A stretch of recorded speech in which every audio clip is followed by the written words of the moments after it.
Hey guys, Jeff Clark, Sorcerer's Apprentice. Last week I was at my crossing guard corner. I'm a crossing guard for the school here in my little town, and a friend of mine came up. He is a local auctioneer, and he said, "Hey, we got a cool auction coming up Monday night, and I thought of you because there's a bunch of stuff there that I know you like to buy."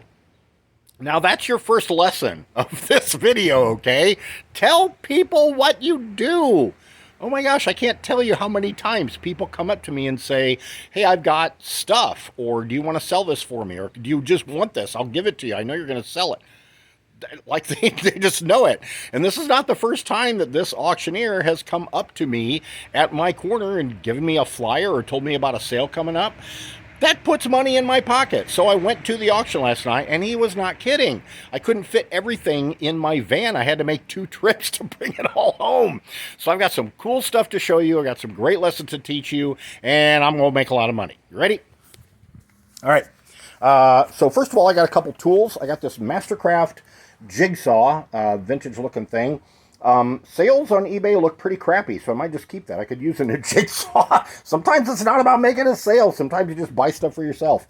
Got a Black & Decker cordless here. Paid $3 for that. Should sell for $25.30. Got a Samsung VCR 4-head and a box that says MediaCom. Why did I buy the box? Well, because the auctioneer threw these two together, and I really wanted the VCR, so I paid $2 for the VCR and the box. And I didn't open the box. I had no idea what was in it. The VCR should be able to get $65, $70 for, maybe more if I can find a working remote for it. So today I did open the MediaCom box, and inside are three brand new condition cable boxes with the remotes and everything. They should bring me $20, $25 a piece on eBay. So that's a $60, $75 sale that I didn't even intend to buy. Yay! Got a couple of typewriters. Look at this beautiful Royal. Oh my goodness, it's in such gorgeous condition. I paid $4 for this, and sold listings for this model in this good a condition are up around $100, maybe even $125. So really excited about that.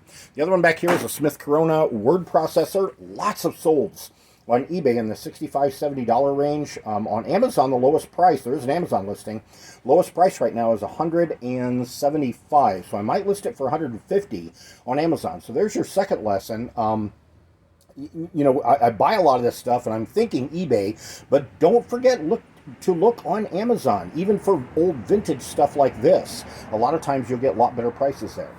Beautiful old record player here. I paid $3 for this. It's a Philco. It's got the extra speaker. Isn't that cool? Should be able to get $50, $60 for that. Got a bunch of old radios here. Some of these are really cool. Look at this beautiful Bakelite on the Westinghouse. Isn't that pretty? Now they got some issues, missing knobs, Bakelite's cracked. Definitely need to clean them up a little bit. But I only paid $3 a piece for those, so those should be fun. Realistic walkie-talkies here. Now, there are a lot of sold listings for these, and if the title just says realistic walkie-talkie, then the sold price is like $25, $30. But if you include the phrase stranger things, then the price goes up to $60, up to $100. So that's your third lesson today, is don't neglect tie-ins to popular culture. That can make you a bunch of money. Here is a vintage UHF converter and a bunch of testers, transformers kind of thing. Didn't look any of these up, but only paid like, a couple bucks a piece, so should be able to make some money there. Cool old paper cutter here, paid $3 for that. It's a Premier 12-inch. Should be able to get $35, $40 for that. Beautiful old desk fan. Isn't this pretty? Emerson Electric, paid $9 for that. Solds on eBay are right up around the $100 range.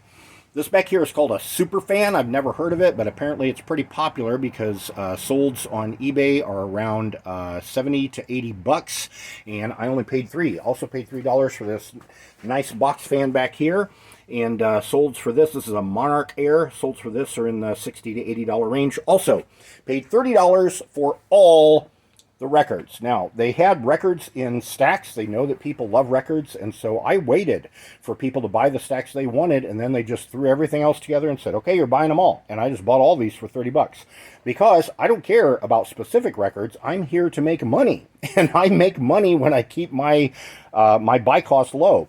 So I'm going to make a ton of money here because there's a bunch of nice Christmas records here that I can list for 15, 16 bucks. Ooh, Elvis, Statler, Kenny Rogers. Yeah, Willie Nelson. Here's some good ones here. Should be able to list those for 15 to 20 bucks on Amazon. These box sets, I sell a lot of these on Amazon too. 78s, man, nobody wants 78s. And I love that because over the last few years, I've really learned a lot about selling 78s, and I have a lot of fun with them. So I'm going to have a ton of fun going through those. This Glenn Miller 78 album, I checked, all 4 records inside are the original Glenn Miller records. So as long as they play well, I should be able to get probably 35 bucks for that too. Got a Minute Maid, M-I-N-I-T, Minute Maid pressure cooker here. Paid $3 for that. Should be able to get 35 or 40. On eBay, got a couple encyclopedia sets, paid $2 each for those. Those should bring me 25 to 30 on Amazon. Got 4 antique car radios here. I paid $3 for all 4 of them. Missing knobs, and some of them are pretty old. I mean, look at this guy here. He's got the tubes. I think a couple of these are actually running on tubes. So those are pretty stinking old. Am I going to make money on them? I don't know, but it was fun to buy. It's going to be fun to look them up, too. Here's a really pretty Kodak camera, Kodak Vigilant Juniors. Paid $3 for that. Should be able to get $25.30 on eBay. Got 4 packages of Boise Fireworks colored paper. I paid $20 for this. Should be able to sell these for $15 a piece.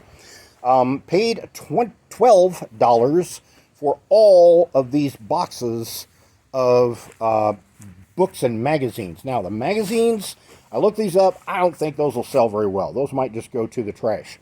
But the rest of these are like technical manuals and wiring schematics.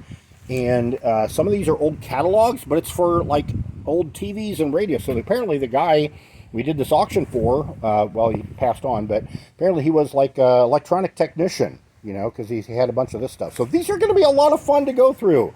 I love selling old crap like this. Yeah, old crap. I paid $2 for this box of magazines, and I got a good lesson to teach you here because I wasn't too excited about Arizona Highways or Norman Rockwell or Coins and Currency. Nothing excited me until, ooh, that's kind of pretty, until I got down to a Ladies' Home Journal from 1894. No kidding. Isn't that cool? I should be able to get 25 bucks for that. Is there anything else worth selling in this box? I don't know, and I don't care. Probably not. But that's a good lesson for you. And that's my last lesson for today is if you see lots like this, don't just look at the top of it and assume that it's all junk. Dig down through it. There might be some gold in there. I've done that several times. So my total bill for the auction last night was $140. And you heard me say I'm going to list this typewriter right here for $150. So there's my buy cost, and everything else is gravy. Give me some comments. Let me know what you think. Tell me what you're finding in your sourcing.